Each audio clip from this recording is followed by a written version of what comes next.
Welcome to our next video lecture in our continuation of Unit 4. Today we're going to be focusing on the personality theory. We're going to be looking at the humanistic perspective and what they say about human personality.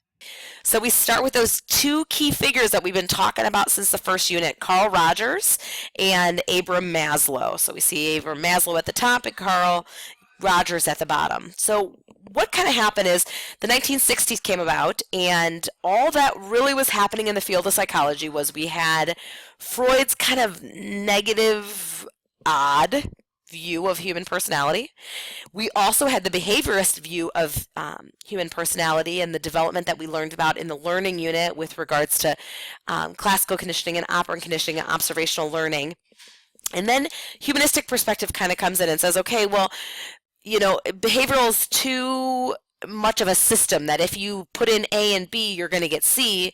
And Freud is a little bit too negative, viewing us as these id-seeking individuals who are only acting appropriately in society because society is teaching them to act that way. Carl Rogers and Maslow in the humanistic perspective came around and said, you know what? I think that there's a different view of human personality, and it looked more positively at humans and that we are born good rather than Freud's belief that we're born bad and id-seeking. Humanists believe we are born good, and if we have a growth-promoting society and environment, we are going to flourish and turn into beautiful flowers. And it's all about a positive environment, a growth-promoting environment for us to reach the full potential that we were put on earth to have. Very, very much in contrast to the negative, id-seeking individuals that Freud thought we were, who really only are shaped to be good because of our society. So I hope this is another review for you of Maslow, but obviously Maslow thought that our personality was the combination of where we were on the hierarchy of needs, and whatever it is that we are working on at any given time really impacts our personality and who we are. So hopefully you already feel comfortable with Maslow and you've already committed to memory his levels. Carl Rogers, on the other hand, believed that our personality was all about our belief and our perspective and our view of ourselves.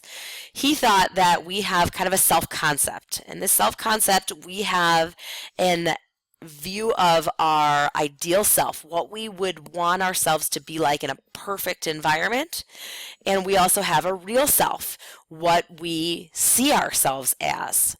And he said our personality is a combination of how we see ourselves and how we desire to see ourselves. And at any given time, if there is a large distinction between who we see ourselves as and who we see ourselves as wanting to be, we have a really low self-esteem and we're not really becoming our best possible selves. Or we may have those two things closer together, that our ideal and real self almost seems to overlap. In which case, he believed that we are a fully functioning individual. We are an individual who are facing our society well. We are able to be successful moving forward in our lives. We're able to accomplish those things that we are put on earth to do.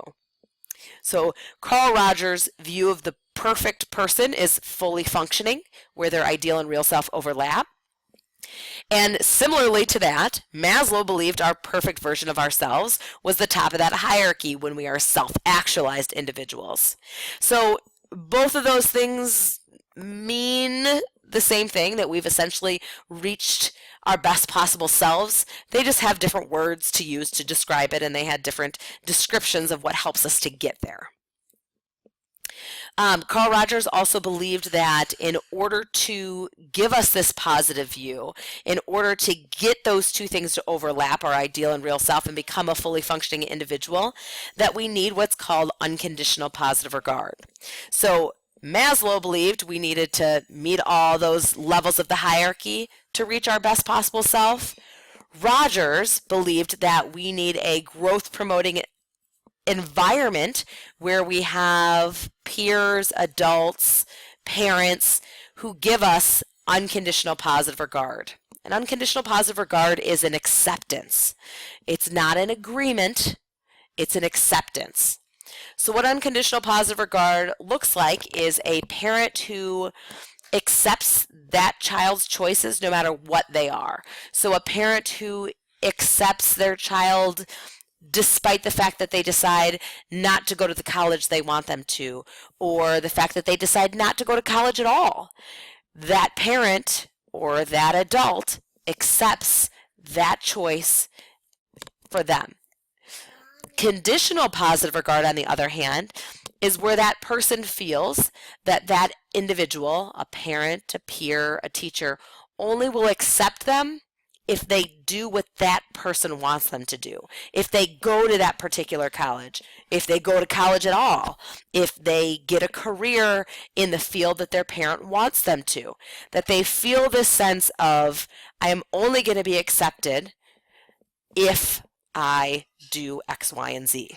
It's not about love, because both peers and parents who give unconditional or conditional positive regard can love that child, can love that friend, but it's about acceptance. It's about knowing in your heart that no matter what career I choose, no matter what college I choose to go to or not, what sport I decide to play or not, what club I decide to join or not, if I feel that I'm going to be accepted by my friends, by my family, no matter what choices I make, I've got unconditional positive regard.